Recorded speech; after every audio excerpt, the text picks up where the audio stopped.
लड़की होती है 15-16 साल की और उसकी जो माँ होती है उसकी शादी तय कर देती है। उसकी जिस लड़के से शादी तय करती है उसकी उम्र करीबन 32 साल की होती है। अब वो शादी करके जैसे ही उस कमरे में बैठी होती है, जैसे ही उसका पति उस कमरे में एंट्री करता है, तो उसे ऐसा लगता है जैसे कि कमरे के अंदर एक राक्षस आ गया हो, क्योंकि उसकी सिर्फ शक्ल ही नहीं, उम्र ही नहीं, उसका वेट भी कम से कम 90 किलो था, जबकि वो जो लड़की थी उसका वेट मुश्किल से 35 किलो होगा, 35 से 40 के बीच में। अब वो उसे देखती है तो डर जाती है, डर कर कोने पर, पलंग के कोने पर ही बैठ जाती है। और फिर उस घर में, उस कमरे में उन दोनों के अलावा कोई भी नहीं था। वो लड़की किसी से कुछ कह भी नहीं सकती थी, क्योंकि उसने शादी से पहले उस इंसान को नहीं देखा था। पूरी रात उसी के साथ ही बितानी पड़ती है, रोकर वो पूरी रात बिताती है। और क्योंकि उसका साथ देने वाला कोई नहीं था, क्योंकि उसकी शादी उसके साथ ज़बरदस्ती तो नहीं कह सकते कि करवाई थी, लेकिन धोखे से ही करवाई गई थी। तो दोस्तों बने रहिए वीडियो में। अगर वीडियो अच्छी लगे तो प्लीज़ वीडियो को लाइक कर दीजिएगा, चैनल को भी सब्सक्राइब कर दीजिएगा, जिससे कि मेरा हौसला भी बढ़ता रहे। तो दोस्तों ये जो घटना है ये पश्चिम बंगाल की है। वहाँ एक आदमी था जिसका नाम राजेंद्र था। ये काल्पनिक नाम है, मैं जो भी आपको बता रही हूँ, इनके रियल नाम छुपाए गए हैं। और जो लड़की है उसका नाम काजल है, ये भी एक काल्पनिक नाम है। तो दोस्तों वो दुबई में नौकरी किया करता था, दुबई में। तो उसकी जो बेटी थी उस वक्त वो 12-13 साल की थी। अब उसकी पत्नी की तबीयत ख़राब रहती है, तो इत्तेफाक से उसकी मौत हो जाती है। जब उसकी पत्नी की मौत हो जाती है तो उसे इमरजेंसी में दुबई से अपने घर आना पड़ता है, क्योंकि उसकी पत्नी का देहांत हो जाता है। जब वो वहाँ आता है, अपनी पत्नी का क्रियाक्रम वगैरह करता है, उसके बाद फिर उसकी बेटी की देखभाल करने वाला कोई नहीं होता, तो वो कुछ दिन के लिए वहीं रहता है। रहने के बाद अपनी बेटी की देखभाल करता है, क्योंकि उसकी बेटी अभी इतनी बड़ी नहीं थी कि अकेली ही खुद को संभाल सके, घर में और कोई नहीं था, इकलौती उसकी वो बेटी थी। अब दोस्तों वो फिर देखभाल के लिए, अपनी बेटी की देखभाल के लिए सोचता है, तो वो एक तलाकशुदा महिला से शादी कर लेता है। वो तलाकशुदा महिला बहुत ज़्यादा तेज होती है, उसके भी 2 बच्चे होते हैं। अब वो उससे शादी तो कर लेता है, जिससे उसका तलाक हुआ था उसने भी उससे इसीलिए छोड़ दिया था, तलाक ले लिया था, क्योंकि वो महिला बहुत ही ज़्यादा तेज़ थी, अच्छी नहीं थी चाल चलन की। अब उसे छोड़ देता है तो इसको उससे शादी कर लेता है, ये उससे राजेंद्र शादी कर लेता है। सोचता है कि मेरी बेटी को माँ मिल जाएगी, देखभाल भी हो जाएगी, मेरी बेटी को सहारा मिल जाएगा, क्योंकि उसे दुबई नौकरी करने के लिए जाना था। अब जब वो आ जाती है तो आने के बाद जिस दिन वो घर पे शादी करके आती है, बस उसी दिन से काजल की ज़िंदगी की बर्बादी शुरू हो जाती है। अब काजल को वो इतना परेशान करती है, अपने बच्चों को तो बहुत प्यार करती थी दोनों को, लेकिन काजल को बहुत परेशान करती थी।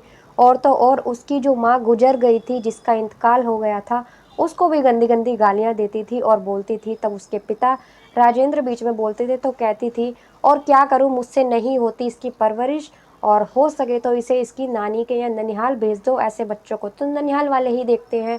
वो कहता है ऐसा क्यों करूँ, ये मेरी बेटी है, मैं तुम्हारी शादी करके लेके आया हूँ, तुम्हें इसलिए तो लेके आया हूँ। वो कहती है मैं अपने बच्चों को देखूँ या तुम्हारी बेटी को देखूँ। तो वो कहता है इसमें मेरा और तुम्हारा कहाँ से आ गया, ये बच्चे हमारे हैं, तीनों की परवरिश हमें करनी है, और ये तीनों बच्चे हमारे ही तो हैं। तो वो कहती है नहीं, ये 2 ही बच्चे मेरे हैं, ये मेरी बेटी नहीं है। वो उसको बहुत परेशान करती है, तरह तरह के इल्ज़ाम उस पर लगाती है आए दिन। अब तक कुछ साल, 2-3 साल निकल जाते हैं, तो अब उसकी उम्र 15-16 साल की हो जाती है। अब वो तो दुबई चला जाता है कमाने के लिए। जाने के बाद अब ये उससे परेशान हो जाती है, अब वो उसे रास्ते से हटाने का पूरा इंतजाम कर लेती है। तो दोस्तों वो उसके लिए एक लड़का देखती है। जब वो उसके लिए लड़का देखती है तो उस लड़के की उम्र 32-33 साल की होती है, और ये जो काजल होती है इसकी 15-16 साल की ही होती है। और शरीर में भी इतनी कमज़ोर होती है, बहुत ज़्यादा कमज़ोर होती है।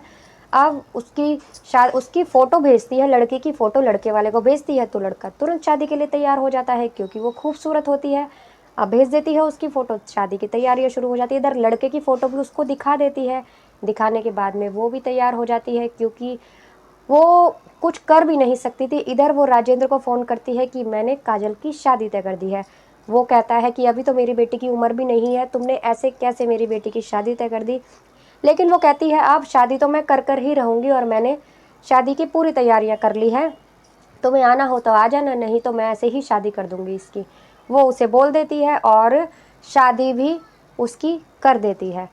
अब जब शादी कर देती है उसकी तो उसे विदा भी कर देती है, कहती है उससे कि मैंने तुम्हारी बेटी की शादी तय कर दी है, शादी कर देती है। शादी करने के बाद उसे वहाँ से विदा कर देती है। विदा करने के बाद में दोस्तों, शादी के दौरान वो लड़के को लड़की की शक्ल नहीं देखने देती, ना ही लड़की को लड़के की शक्ल देखने देती। वो बोल देती है हमारे यहाँ का रिवाज है ये कि शादी से पहले एक दूसरे की शक्ल नहीं देखेंगे, फ़ोटो में ही सिर्फ लड़के लड़की को देखेंगे, फ़ोटो में ही पसंद कर लेती हैं। साथ ही जो राजेंद्र होता है ये सोचकर अपनी बेटी के शादी के लिए तैयार भी हो जाता है कि मेरी बेटी को वैसे ही इतना दुखी रखती है, ये इतना परेशान रखती है, शायद कि उसकी शादी हो जाएगी तो अपने ससुराल जाकर वो खुश रह सके, शायद उसे खुशियाँ मिल जाए वहाँ जाकर, ये सोचकर वो शादी के लिए हाँ बोल देता है, राजी हो जाता है। दोस्तों, काजल वहाँ शादी करके चली जाती है। अब वहाँ शादी करके जब जाती है तो वो कमरे में बैठी होती है तो जो उसका पति होता है वो कमरे में जैसे ही एंट्री करता है तो जब काजल उसको देखती है तो देखकर दंग रह जाती है, क्योंकि वो शरीर में बहुत ज़्यादा भारी था और उसकी उम्र भी ज़्यादा थी। उसकी उम्र भी 32 से 33 साल की थी, मतलब कि काजल से दुगना उम्र का वो आदमी था। जब वो उसे देखती है तो बड़ी हैरान रह जाती है, वो उसको देखकर चौंक जाती है। वो कहती है कि आप, और तो जब वो उस लड़की की शक्ल देखता है तो वो भी चौंक जाती है। वो कहता है कि तुम कौन हो, तुमसे तो मेरी शादी नहीं हुई थी, ये तुम कौन हो, किससे मेरी शादी करवा दी। तो वो जब रो रही होती है, वो काजल बहुत ज़ोर ज़ोर से रोती है, डरती है उससे। तो वो वहाँ उसके पास बैठता है और उससे कहता है देखो प्लीज़ तुम रो मत, मुझे ये बताओ कि तुम्हारी शादी, तुम यहाँ कैसे आई हो, तुम्हारी शादी कैसे हुई है। तो वो कहती है कि मुझे जिस लड़के की फ़ोटो दिखाई गई थी वो तो तुम नहीं हो। तो वो भी कहता है मुझे जिस लड़की की फ़ोटो दिखाई गई थी वो तुम नहीं हो। वो लड़का उससे कहता है कि तुम अपनी फ़ोटो मुझे दिखाओ, जो मेरी फ़ोटो तुम्हारे पास है।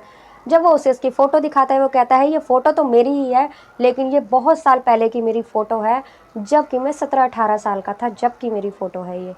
वो चौंक जाती है इस बात को। अब वो कहती है कि अब मेरी फ़ोटो दिखाओ जो आपके पास है, मैंने तो कभी फ़ोटो खिंचवाई ही नहीं है, मैं तो अपने घर पर ही रहती थी, कभी मैंने आज तक फ़ोटो नहीं खिंचवाई, तो मेरी फ़ोटो तुम्हारे पास कैसे आई।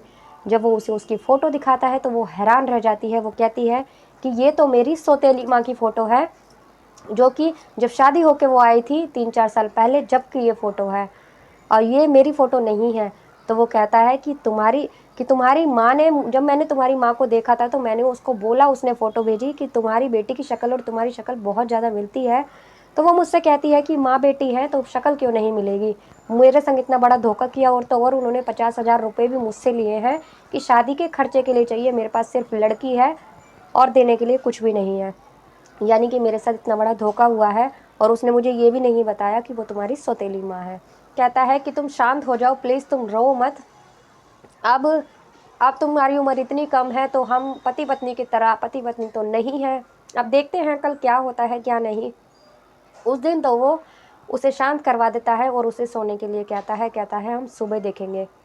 दोस्तों, सुबह हो जाती है। वो उससे फिर जाने के लिए कहता है, लेकिन वो कहती है प्लीज़ मुझे कुछ दिन का टाइम दे दीजिए, कुछ दिन के बाद मैं यहाँ से चली जाऊँगी। ऐसा करने के बाद में 2-4 दिन और निकल जाते हैं। घर में सिर्फ उस लड़के की माँ होती है और कोई नहीं होता। अब जब ऐसा बोलती है तो अब वो उसके संग रहने लगती है, एक पत्नी की तरह ही रहती है, मतलब कि सारा काम घर का करती है, उसकी देखभाल भी करती है, उसके सारे काम पर जाने की तैयारी सब कुछ करती है, खाना-पीना अच्छी तरह से करती है। बस जब उनके सोने का टाइम होता था तो दोनों अलग-अलग सोया करते थे कमरे में। बाज़ार भी जाना होता था तो मार्केट तो साथ जाया करते थे। इस बीच करीबन 2 दिन, 4 दिन, 15 दिन, 1 महीना निकल जाता है। 1 महीने बाद अब उसे अपने काम के लिए दूसरे शहर जाना होता है। अब वो कहता है कि मुझे दूसरे शहर जाना है अपनी नौकरी के सिलसिले में। तो वो उससे कहता है कि मेरी पैकिंग कर दो। जब वो उसे पैकिंग करती है उसकी सारी, लेकिन जैसे ही सुबह उसके जाने का वक्त होता है तो वो उसे जाने के लिए जब बोलता है तो वो उससे कहती है कि जा तो रहे हो आप, दूसरी शादी मत करना। तो वो कहता है शादी मत करना, लेकिन क्यों ना करूं शादी, क्योंकि तुम्हारा और मेरा रिश्ता तो मतलब नाम का है और फिर हमारे धोखे से शादी हुई है तो कैसा? तो वो कहती है कि मैं हूँ नहीं क्या तुम्हारी पत्नी? तो वो कहते हैं पत्नी, तुम किस बात की मेरी पत्नी हो? मेरी तो धोखे से शादी हुई है और तुम्हारी उम्र में मेरी उम्र में कितना फ़र्क है, और हम पति पत्नी कैसे बन सकते हैं? क्या तुम तैयार हो मेरी पत्नी बनने के लिए? काफ़ी सारी बातें दोनों के बीच में होती हैं। तो वो कहती है कि मैं हूँ तुम्हारी पत्नी, इसमें सोचने वाली बात क्या है? हमारी शादी हुई है और मैं पत्नी ही तो हूँ तुम्हारी, इसमें समझने वाली या बोलने वाली क्या बात है? जब ऐसे उसको बोलती है तो वो कहता है, वो खुश होता है इस बात से और कहता है क्या तुम पूरी तरह से मेरी पत्नी बनने के लिए तैयार हो? तो वो कहती है हाँ, मैं पत्नी बनने के लिए तैयार हूँ और मैं बहुत खुश हूँ। दोस्तों, इस बीच जब वो अपने मायके में थी तो उसकी माँ उसे इतना परेशान करती थी, ना खाने को टाइम से, ना पीने को टाइम से। तो उसका शरीर बहुत ज़्यादा कमज़ोर हो चुका था, बहुत ज़्यादा कमज़ोर थी वो, अपनी उम्र से भी ज़्यादा छोटी लगती थी। अब जब 1 महीने तक यहाँ रहती है, 1 सवा महीने तक, तो उसे खाने पीने का पूरा ध्यान रखता है उसका पति, अच्छे से अच्छा खाती है, किसी बात की कोई टेंशन नहीं होती, ना कोई उसे परेशान करता।